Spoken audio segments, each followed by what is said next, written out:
Hello, violins. We are moving on today to page 7 in Essential Elements Book 2, and page 7 features the same notes that we worked on page 6, the notes of C major.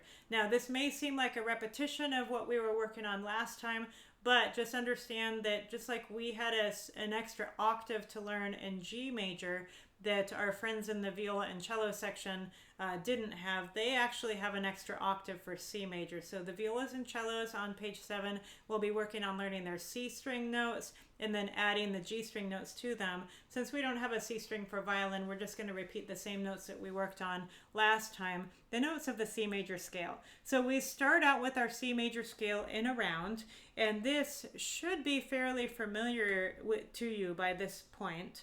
So we're playing in half notes, and because this is in a round, we're only going to do the top note one time instead of twice. So we'll play it one time together, and then I will echo you in a round the second time through.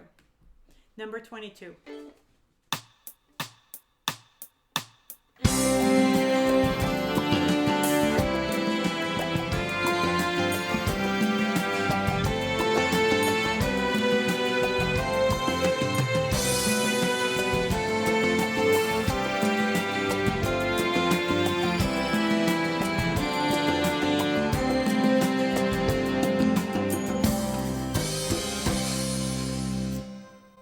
Now let's try it in a round. You go ahead and start, and I will come in after you one measure later.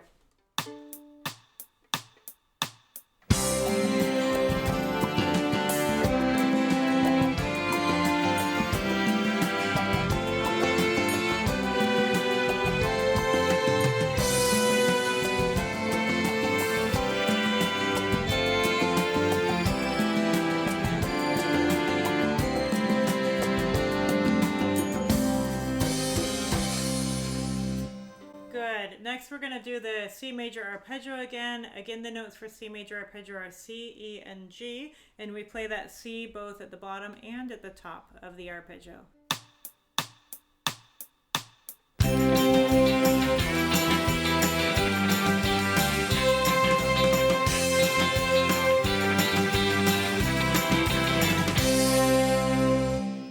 All right, nicely done. Next one is C Major Mania. This is really similar to the D Major Mania that we played a few pages ago, but the notes are of course different because they're in C major this time. So different fingering, similar melody.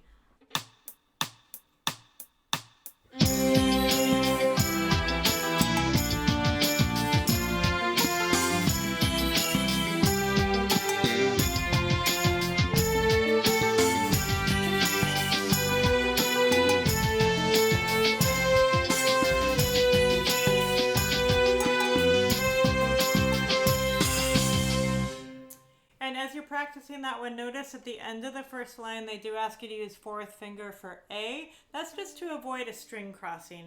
If you used open A, you would have to cross over to the A string and then back to the D string. Sometimes we use fourth finger just to keep things on the same string, and so we don't have to do as many string crossings. So please do use that fingering. We need to really be working on getting that fourth finger working and playing in tune. And then finally, we're going to do number 25, which is called Crossroads.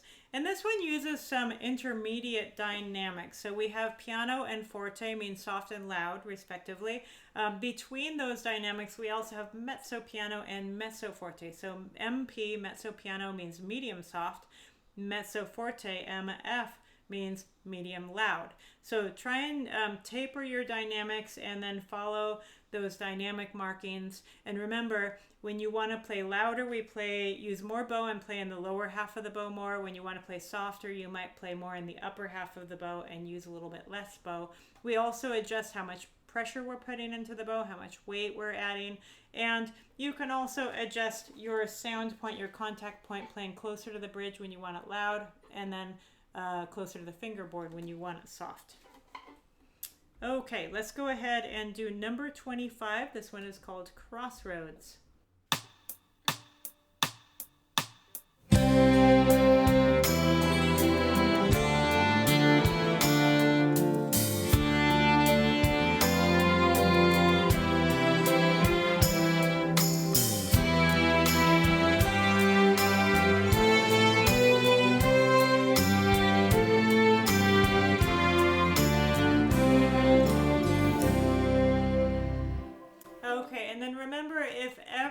want to play any of these exercises slower, you do have that option in Essential Elements Interactive. There is a little slow button on the top next to the controls for starting and stopping a song. So you've got a slow button and also a repeat button. So if you click on the slow button, that'll slow down the tempo for everything until you click it again. So it'll actually carry over from one to the next. So make sure that you unclick it when you're ready to go up to tempo. But that's a really useful feature. If you know the notes but they go a little too fast for you, try it slow, and then eventually you'll be able to play it up to tempo. So I hope that you enjoy playing these pieces in C major. Good luck and happy practicing.